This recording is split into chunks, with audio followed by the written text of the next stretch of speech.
Morning, Neil Sean here in the very heart of London. Lovely to see you today, and as ever, I wanted to share with you what happened on this day in history.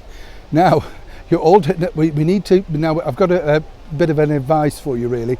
We need to share this video more, we need to get more people to view it. You know, I enjoy making it, but truly, we need a lot more people involved. The people, of course, that we like to talk about are the people that matter to us, but I'd love more people to be able to see exactly what happened on this day in history. It's fascinating stuff to me. I know many of you like it, but we need a lot more. You see, people tell me they don't like gossip, we give them a bit of culture. Where are you? Now, back as ever to what happened on this day in history. One of my particular favourites, well, I think a lot of people, in fact, really, this lady here, Aretha Franklin. What a voice, what a personality, and what a catalogue of songs. Sadly, we lost her on this day a couple of years ago now. I was lucky enough to know and meet George Michael, and he, of course, made that wonderful track with her. And I said, you know, what was Aretha Franklin like? And he said, oh, even more shy than me, more nervous. Now, for those that don't know, Aretha was terribly stage shy. You know, she didn't really like performing in public. But when she did, and I think she got it back a little bit later on in life, I mean, what a catalogue of songs. For my era, I remember things like Jump to It, you know, stuff like that, the more Luther Vandross stuff from the 80s. But of course, we also had I Say a Little Prayer, stuff like that. Simply gifted singer, was able to just stand there, sing it, and look effortless, you know, and there's not many that can do that, is there, when you think? You have to look at it now and think, how marvellous really was Aretha Franklin. So let's give it a bit of time today. And I often say this, I know, but have a scoot around YouTube, re-listen to some of her work, because it really is pretty fantastic. However, what else happened on this day? Well, in 1896, George Washington Carmack unearthed gold in Bonanza Creek. We should have been there for that. A tributary of the Klondike River, now in Yukon, Canada, setting off apparently a gold rush into the Klondike Valley. Now, when you think about it, that must have been incredibly exciting in 1896, because gold was the thing, wasn't it? It was the currency, you know. Everybody wanted to get some gold, and so George Washington must have been like a king, literally, way back in that period. So let's have a look at him and remember him for a bit. Now, can you believe in 1930, the world's very first coloured cartoon with synchronised sound was released? I would have thought it'd been a bit earlier, apparently. Yes, the first colorised cartoon was released this day in 1930. It was called Flip the Frog Fiddlesticks and was created by the animator Uber. Now, he was apparently a Mickey Mouse's co-creator. Although the cartoon was made in the US of A, it was first shown in the cinemas in England. In 1898, I think this is pretty fascinating, because when you think about it, we've all had to go at one of these things, haven't we?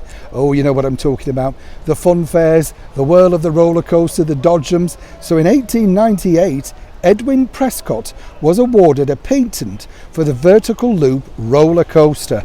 Now, I don't know about you, even now, I daren't go on there, you know. Oh no, literally, I once went on with a friend many years ago in Blackpool, and he wore a wig, this is a true story, and his wig flew off and went in the log flume, and they had to fish it out. Yeah. He wasn't embarrassed at all. I think he was glad that it was getting a wash. I'm not joking. I know it sounds strange, so let's all celebrate Edwin Prescott, because in 1898 he gave us the thrill seeker that was the roller coaster.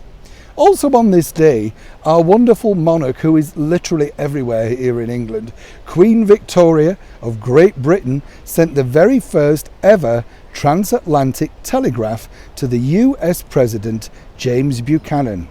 The cable was laid between Ireland and Newfoundland and allowed the two countries to communicate by telegraph, which was pretty incredible at the time. According to people at that particular meeting, Queen Victoria couldn't quite believe it. You know, she was kind of, how is this possible? You have to remember, in her sort of era, so many things were changing dramatically, you know. They got things like trains, telephones, all of that sort of stuff came during her reign. Apparently, though, the Queen's message expressed her joy for the two countries being connected and hopes for a continued friendship. Finally, I've been told off. Oh yes, I do get told off on this channel, you know, I know. Hard to believe, but I do.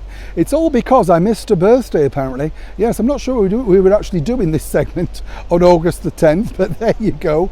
Because on August the 10th, we missed the birthday of this superstar actor, Hollywood man himself, Antonio Banderas. Yes, I've met Antonio, ladies. Lovely man, gorgeous aftershave, by the way, yes.